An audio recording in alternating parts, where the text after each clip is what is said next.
right now I'm in the same boat as at the beginning of the episode. I'm still putting Live and Let Die above Diamonds Are Forever right now. But they're really close. While you guys have been debating, I've been trying to do a checklist in my head, and one film wins some and the other wins others. Like for me, while I don't dislike Roger Moore, he comes off more like a hoity-toity British businessman than a super spy. Like Connery is just a better Bond overall, I think. Yeah. The Bond girls, as we've discussed, Solitaire is better. I hate Tracy Case. I find her extremely irritating by the end. Tiffany Case, yeah. I find her extremely irritating by the end of Diamonds Are Forever, and that might be one of the main things that really brings that movie down for me. They both suffer from like the Dukes of Hazzard chase scene stuff, but Live and Let Die goes further with that in a bad way. There's just more of it in this movie, so that takes it below Diamonds Are Forever in that case. In terms of the bad guys, Kananga I prefer over the Blofeld and Diamonds Are Forever. But as Charlie mentioned, it would have been so much better if he was much more fleshed out. So that, you know, it's a check mark for Diamonds. No, not Diamonds. Check marks for Live and Let Die, there, but yeah. But, you know, it's not a perfect check mark, I guess. But I think when it comes to the song itself, I think the song just excels it also just a little bit more. Because the song is like, good. The song is so good. I don't care.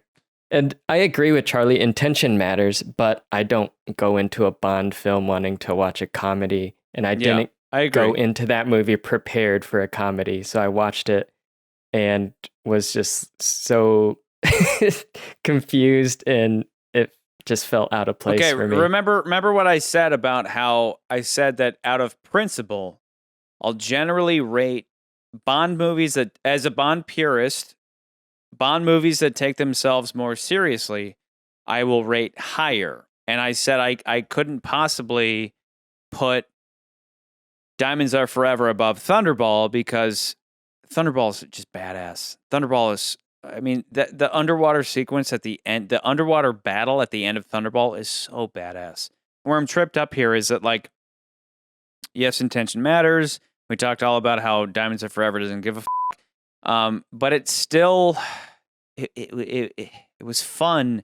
And what I need in, like, if I'm going to accept that Live and Let Die is better than Diamonds, I need something to hook onto. And I don't, so far I don't have that. Like, I could swing that way, but like Live and Let Die has so many shortcomings, whereas Diamonds Are Forever, I see them on an even keel, and I lean towards Diamonds because it has this like better entertainment value.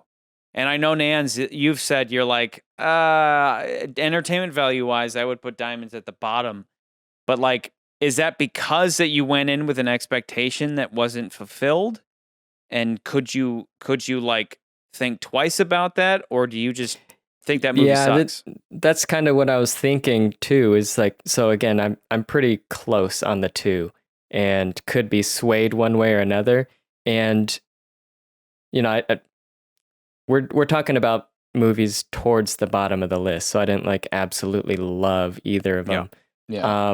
I think at least with Diamonds Are Forever, I could go into that movie understanding what it is with the expectations or presuppositions you're talking about. Like, okay, this is a comedy. Like, keep that in mind. And I could do that with Diamonds Are Forever, and it could potentially improve in my mind. I don't think I have that option with Live and Let Die. I can't go into that movie in a different mindset in a way that it could be improved. Again, the things for me that put this movie a little bit farther down the list is definitely Rosie Carter, worst Bond girl. Carver. The fact that the plot of the movie doesn't really evolve around East versus West and it's about drugs kind of pops it down a little bit lower for me. It's fresh. I prefer that It's personally. It's different. I It's prefer different. that and I to think space that lasers. even that makes it a little more realistic than laser pointing thing, where it's almost like I've given up. We're doing diamond lasers.